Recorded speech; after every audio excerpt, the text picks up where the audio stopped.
Здравейте и добре дошли! Продължаваме за нашата втора рецепта. Какво имаме сега? Не е толкова здравословно, как твое. Но е вкусно. Но вкусна. Какво ползваме? Свинско бонфиле.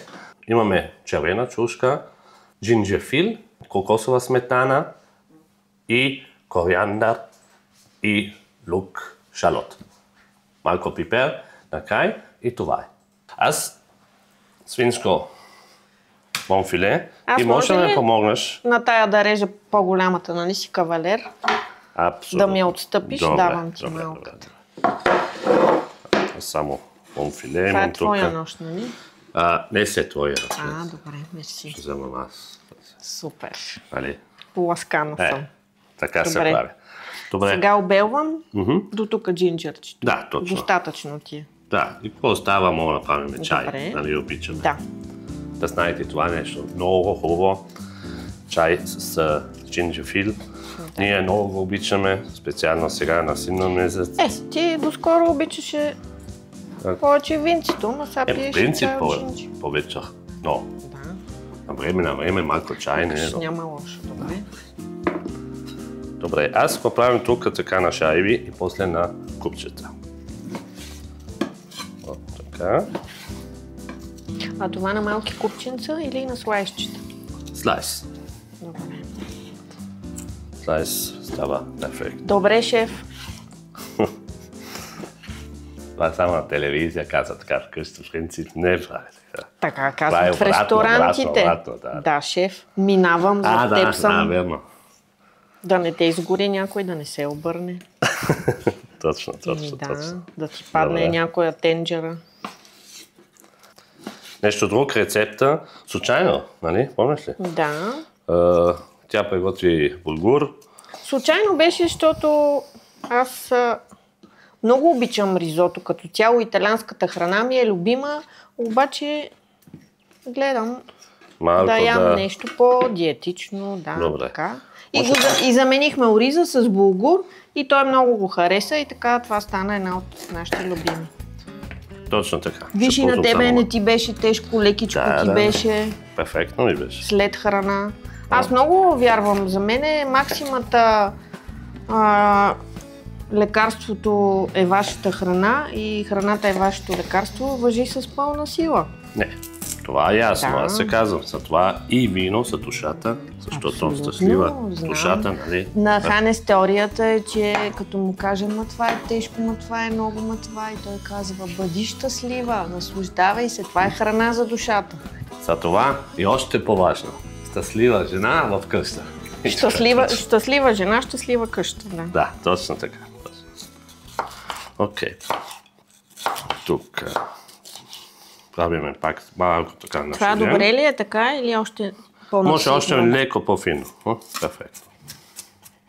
Много ми беше интересно, сега се сещам, като реже и готва, като бяхме в Суд Тирол за първ път в кухнята на майка ти, че тази жена, тя нямаше буклук, нямаше отпадъци. Ние стояхме една седмица, може би, нейният буклук за седмица беше една ето такава торбичка. Тя не хвърля храна, използва всичко. Тя казва, аз отивам в магазина, купувам с една хартия, отивам от съседа, взимам пресни яйца, отивам в градината и си откъсвам зелен боб и всичко влизаше в рецептите и аз наистина бях впечатлена. Да, наистина е така. Майка ми там е много стриктна и ние вкъщи ние бяхме 6 човек и тя по клюк има пример 35 литър на месец. Всичко беше само с хартия, после хартия в форма, на огън, се топли и така, после имахме компост. Да. Добре, сега меси много. Гледа. Кориандърчето. Красота. Си доста по-добре от мене. Белет. Супер. Кориандър казваме накрай, всичко друго и се преместиме. Добре. Айде. Свинско с кокосова сметана и всичко друго, какво видяхме преди. Айде да почваме. Сега сме с лук. Thank you, my love. Да ти асистирам. Да. Малко сехтин, много бързо се топли.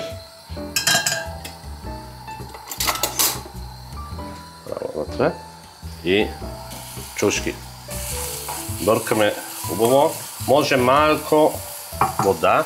Може ли? Да. Да, мерси. Точно така. Сега оставаме малко чушки да се правят лека по лека. Добре. Сме готови. Сега правим месо. Само така цялото вътре вътре. Сол. Малдон. Да. Малдон. Тук ползвам малдон с леко чили. То пак ме харесва та пикантна нота от чили заедно с къри. Тук казваме жълт къри. Не е толкова лютиво, за това перфектно.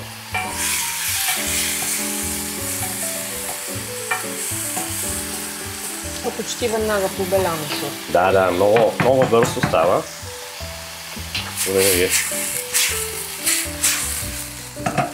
Сега пипер. Може ли ти?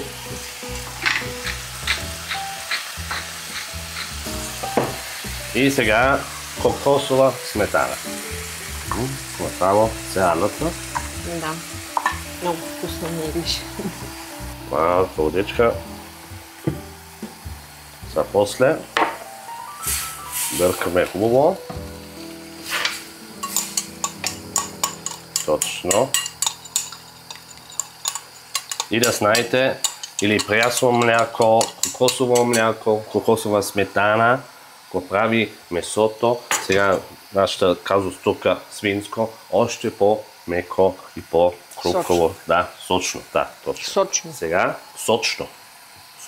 Джуси, сочно. Сега най-важното къри.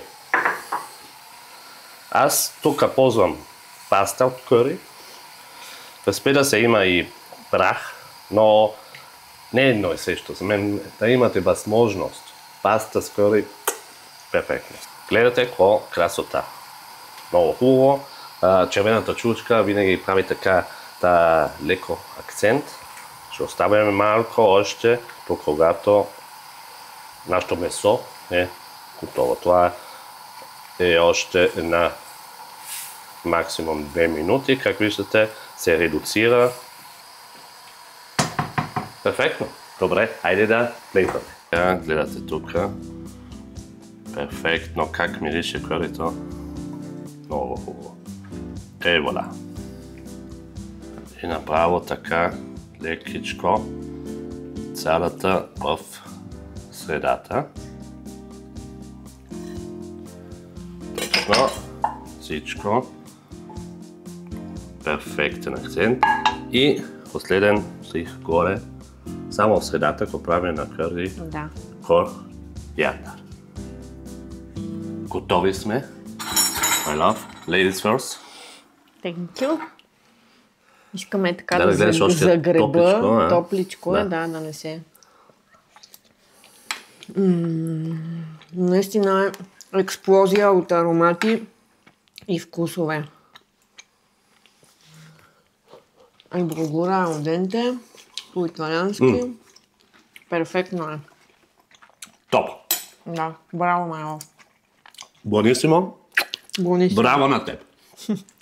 Още един път. Това беше за нас. Ние ще се видим сигурно пак заедно. Нали ме помогнеш пак? Стига да ти е било приятно. Абсолютно. Много приятно ми беше и много вкусно.